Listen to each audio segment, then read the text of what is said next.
السلام علیکم میرے سبھی لسنرز، آج میں پھر سے حاضر ہوں اپنے چینل اردو ناولز الاؤڈ پر دشمن جاں ناول کے ساتھ، جس کی رائٹر ہیں فاطمہ ٹیلز، اور یہ اس کی 22ویں ایپیسوڈ ہے۔ اور فائنلی آج ہمارا جو ایپیسوڈ ہے، اس کے بعد ناول کا پارٹ 1 ختم ہو جائے گا۔ اس کا مطلب یہ نہیں کہ ناول یہاں اینڈ ہوتا ہے، ابھی صرف پارٹ 1 اینڈ ہو رہا ہے، یعنی ناول ہمارا آلموسٹ ہاف کمپلیٹ ہو گیا۔ اب ہاف کمپلیٹ ہوا ہے یا ہاف سے زیادہ کمپلیٹ ہوا ہے، وہ پارٹ 2 دیکھ کر پتہ چلے گا کہ اس میں کتنے پیجز ہیں۔ ویسے اس میں آلموسٹ 991 یعنی 1000 پیجز تھے جو آج کے ایپیسوڈ میں کمپلیٹ ہونے والے ہیں۔ باقی کے پیجز ہم نیکسٹ ایپیسوڈ میں دیکھیں گے، یعنی نیکسٹ پارٹ میں۔ تو جلدی سے ناول کو کنٹینیو کرتے ہیں، باتیں کم کرتے ہیں اور ناول کو کنٹینیو کرتے ہیں۔ خان حویلی کے باہر کا منظر کسی میدان جنگ سے کم نہ تھا۔ پولیس کی گاڑیاں، چینلز کی OB وینز، صحافیوں کے ہجوم، کیمرے، مائکس اور چمکتی فلیش لائٹس، ہر طرف ایک ہی شور گونج رہا تھا۔ موسیٰ شیر خان نے اپنے تایا کا قتل کیوں کیا؟ موسیٰ کو ہتھکڑیوں میں جکڑا ہوا 2 سپاہی کندھوں سے تھامے لے جا رہے تھے۔ اس کے چہرے پر نہ تو گھبراہٹ تھی، نہ کوئی پچھتاوا، نہ ہی شرمندگی، بس ایک پراسرار سکون تھا، جیسے اس نے کوئی فرض نبھایا ہو۔ سر، آپ نے اپنے ہی تایا کو قتل کیوں کیا؟ ایک رپورٹر نے مائک اس کے منہ کے قریب کر دیا۔ پولیس اسے بچانے کی کوشش کر رہی تھی، مگر صحافیوں کا سمندر بے قابو ہو رہا تھا۔ موسیٰ ایک لمحے کو رکا، اس کی نگاہ کیمرے کی آنکھ سے جا ملی، پھر اس کی آواز بلند ہوئی، صاف، مضبوط اور شفاف۔ انہوں نے میرے باپ کو مارا تھا، اور قتل کا بدلہ قتل ہوتا ہے۔ یہ الفاظ میڈیا کے مائکوں سے نکل کر فضا میں آگ کی طرح پھیل گئے۔ رپورٹرز ایک دوسرے پر سبقت لے جانے کے جنون میں تھے۔ کیا آپ کو کسی قسم کی ندامت ہے؟ کیا آپ قانون کو اپنے ہاتھ میں لے کر خوش ہیں؟ موسیٰ نے ان سب کی آوازوں کو نظر انداز کرتے ہوئے ایک اور دھماکہ کر دیا۔ میں نے صرف اپنے باپ کے قتل کا بدلہ لیا ہے، اور میری مس فاطمہ ابراہیم سے گزارش ہے کہ اگر وہ چاہیں تو اپنے باپ کے قتل کا بدلہ مجھ سے لے لیں۔ بس جیسے وقت تھم گیا ہو، ایک لمحے کو کیمرے رک گئے، رپورٹرز کے لب ساکت ہو گئے اور ہوائیں سناٹے میں ڈھل گئیں۔ پھر اگلے لمحے ایک ہنگامہ پھٹ پڑا۔ کیا مطلب؟ آپ نے مس فاطمہ کے والد کا قتل کیا ہے؟ ایک سینئر اینکر نے چیخ کر سوال داغا۔ موسیٰ نے سپاٹ لہجے میں، بے رنگ چہرے کے ساتھ، زبان کو مزید زہر سے آلودہ کیا۔ میں اعتراف کرتا ہوں، ان کے والد کا قتل میں نے کیا ہے۔ فلیش لائٹس تیزی سے چمکی، کیمرے جھٹکوں سے اس کے چہرے پر زوم ہوئے، اور میڈیا کی چیخیں آسمان کو چھونے لگے۔ پولیس نے جلدی سے اسے ایک کالے ڈالے میں دھکیلا۔ سپاہی دروازہ بند کرتے وقت اس کی طرف جھکے اور ہدایت لینے لگے۔ کل عدالت میں کیا کہیں گے خان صاحب؟ کسی نے آخری بار پوچھا۔ موسیٰ نے دھیرے سے گردن موڑی۔ سچ، صرف سچ۔ ڈالا شور مچاتے ہوئے رینگ گیا، پیچھے صرف گرد، شور اور ایک نئی سرخی رہ گئی۔ گلی تنگ تھی لیکن نظریں وسیع۔ شہسوار ملک کی چمچماتی گاڑی جب اس کے محلے میں داخل ہوئی تو جیسے سارا محلہ جاگ اٹھا۔ پردے کے پیچھے سے جھانکتی نظریں، دروازوں سے نکلتے چہروں کی حیرانی اور بچوں کے شور سے گلی میں ہلچل مچ گئی۔ گاڑی دھیرے سے فاطمہ کے گھر کے سامنے آ کر رکی۔ شہسوار نے دروازہ کھول کر اس کو باہر آنے کا اشارہ کیا۔ وہ جیسے ہی گاڑی سے اتری، چاروں طرف سے سرگوشیوں کا شور بلند ہونے لگا۔ محلے والے اسے اور اس کے ساتھ کھڑے شہسوار کو عجیب نظروں سے گھورنے لگے۔ باپ مر گیا اور بیٹی نے چالیں بدل لیں؟ ایک جھریوں بھرا چہرہ بول اٹھا، آنکھوں میں نفرت، آواز میں زہر۔ فاطمہ کے قدم دروازے کی طرف بڑھ رہے تھے، مگر یہ جملہ سن کر وہیں تھم گئے، دل پر جیسے کسی نے کیل گاڑ دی ہو۔ میں تو پہلے ہی کہتی تھی، یہ لڑکی ایک دن ضرور اپنی ماں باپ کے ناک کٹوائے گی، ایک اور عورت نے طنز میں لپٹی نفرت فضا میں اچھال دی۔ ہائے بیچارہ باپ مر کر بچ گیا، ورنہ زندہ رہتا تو روز مرتا۔ چند مرد بھی دیوار سے ٹیک لگائے تماشائی بنے، آنکھوں سے کپڑے اتارتے تبصرے کر رہے تھے۔ فاطمہ کا دل دہل گیا۔ ایک پل کو ایسا لگا جیسے جسم مٹی میں دھستا جا رہا ہو۔ آوازیں، جملے، نظریں سب اسے گھیرے ہوئے تھے۔ اس کی آنکھیں چھلکنے کو تھی، لیکن چہرہ ابھی تک جمود کا شکار تھا۔ نہ روئی، نہ چیخی، بس سن ہو کر سب کچھ سنتی رہی۔ اندر چلو، یہاں کھڑے رہنا تمہارے لیے بہتر نہیں، اندر چلو۔ شہسوار نے اس کے کان کے قریب آ کر آہستہ سے کہا، جیسے اسے اس گندے ہجوم سے بچانا چاہتا ہو۔ فاطمہ کے قدم دروازے کی طرف بڑھے، لیکن پیچھے آنے والی شہسوار کو دیکھ کر رک گئی۔ تم کیوں آ رہے ہو میرے گھر کے اندر؟ اس کی آواز تھوڑی کانپ رہی تھی، لیکن نظریں مضبوط تھی۔ شہسوار بغیر جواب دیے اندر داخل ہو گیا، جیسے اسے اجازت کی ضرورت ہی نہ ہو۔ مجھے کچھ باتیں واضح کرنی ہیں، اس کے بعد فوراً چلا جاؤں گا، وہ نرم لہجے میں بولا، مگر اس کے اندر کی سختی چھپی نہ رہ سکی۔ فاطمہ پیچھے مڑی، باہر کے شور کو ایک آخری نظر دی۔ وہی لوگ جو کبھی اس کے والد کے جنازے پر افسوس کرنے آئے تھے، آج اس کی کردار کشی میں سبقت لے رہے تھے۔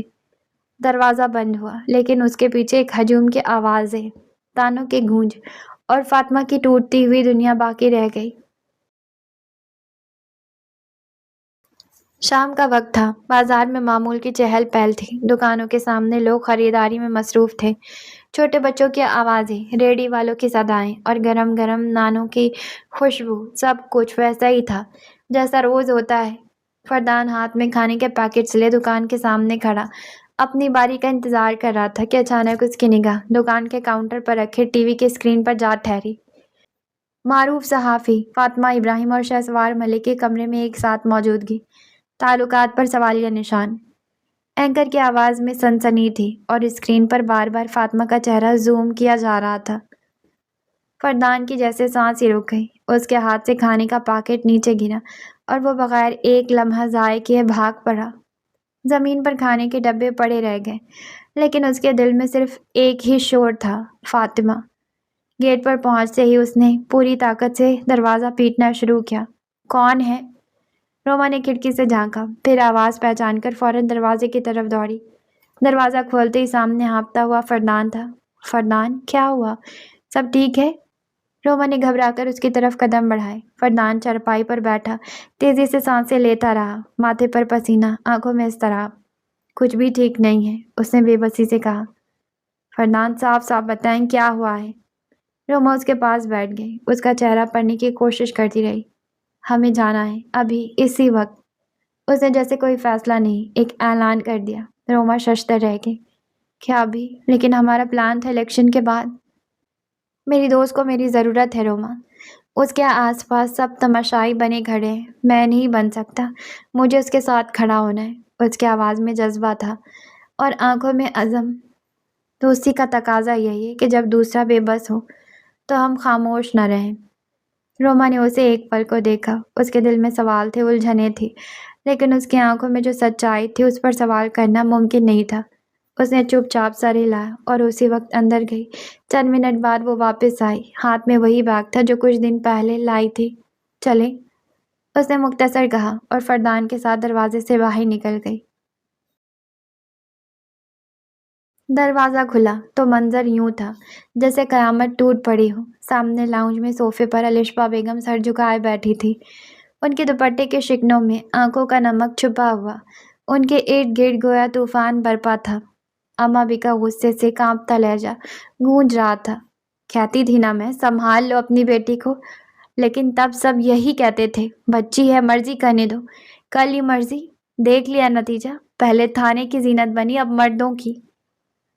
فاطمہ کا دل جیسے پسلیوں میں دھنسا جا رہا تھا، وہ دیوار کا سہارا لیے کھڑی رہی، زبان پر سکت نہیں، آنکھوں میں نمی اترتی جا رہی تھی۔ پھر اچانک اس نے قدم بڑھائے، لڑکھڑاتے ہوئے اپنی ماں کے پاس آئی۔ ماما، یہ سب کیا ہو رہا ہے؟ باہر بھی لوگ باتیں کر رہے ہیں اور گھر میں بھی۔ وہ الشبا بیگم کا ہاتھ تھام کر کچھ کہنے ہی لگی تھی کہ ایک زوردار تھپڑ نے اس کے ہوش اڑا دیے۔ چٹاخ! بے غیرتی تم کرو اور وجہ ہم سے پوچھو! الشبا بیگم کی آواز گونجی، دوسرا تھپڑ، پھر تیسرا۔ فاطمہ کا چہرہ ایک طرف کو جھک گیا، آنکھوں سے آنسو بہہ نکلے۔ شہسوار آگے بڑھا۔ آنٹی میری بات سنیں، آپ لوگوں کو غلط فہمی۔ بکواس بند کرو۔ سیام آگے بڑھا، شہسوار کا گریبان پکڑ کر دہاڑا۔ محلے میں بدنام کر دیا تم دونوں نے ہمیں۔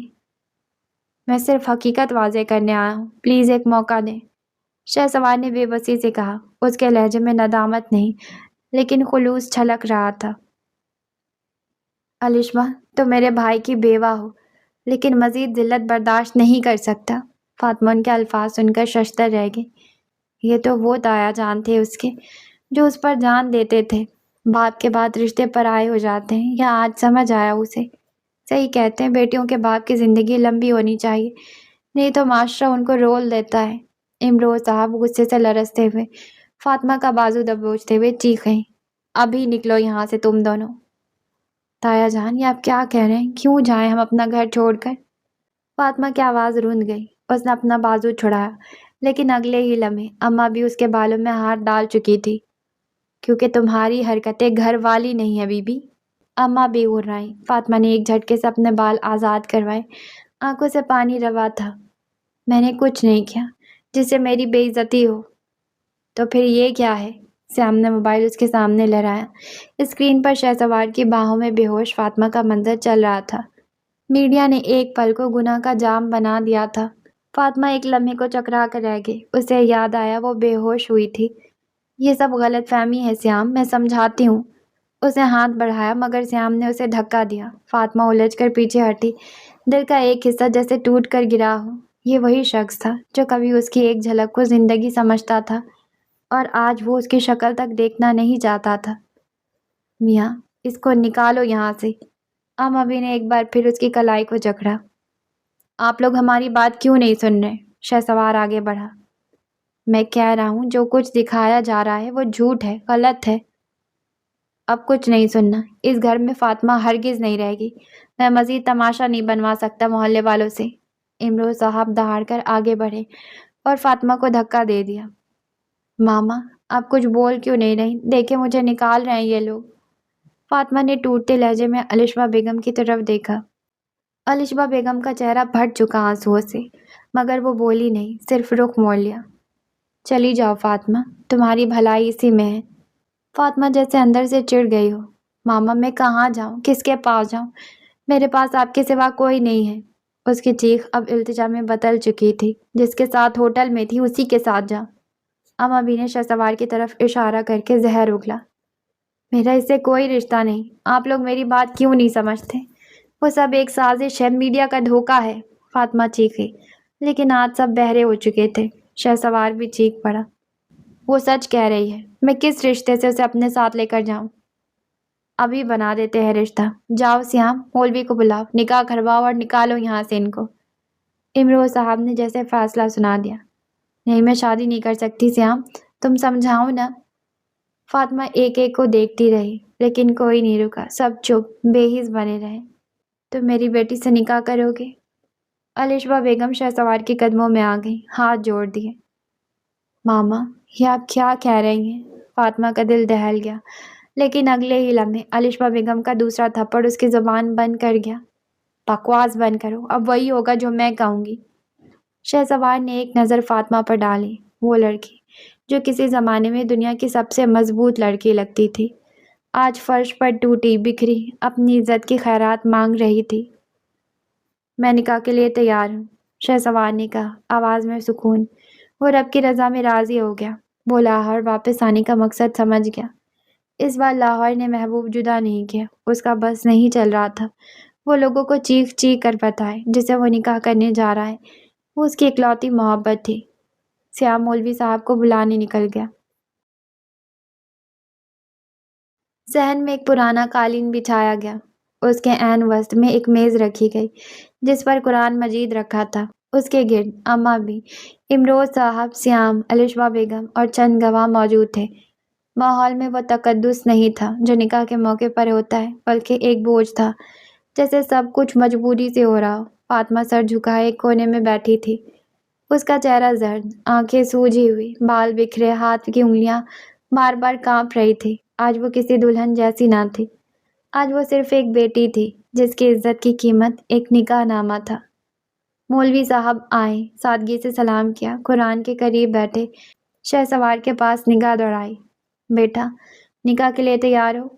شہسوار خاموش رہا، نظریں فرش پر تھی۔ پھر اس نے سر اٹھایا، ایک نظر فاطمہ پر ڈالی جو خود آنکھیں بن کے اندر ہی اندر مر رہی تھی۔ جی، میں نکاح کے لیے تیار ہوں۔ شہسوار کی آواز میں سکوت تھا، جیسے وہ رب سے راز و نیاز کر رہا ہو۔ اس نے رب کی رضا کو قبول کر لیا۔ مولوی صاحب نے دوبارہ سوال دہرایا، کیا آپ کو یہ نکاح گواہوں کی موجودگی میں فاطمہ بنت ابراہیم سے قبول ہے؟ قبول ہے۔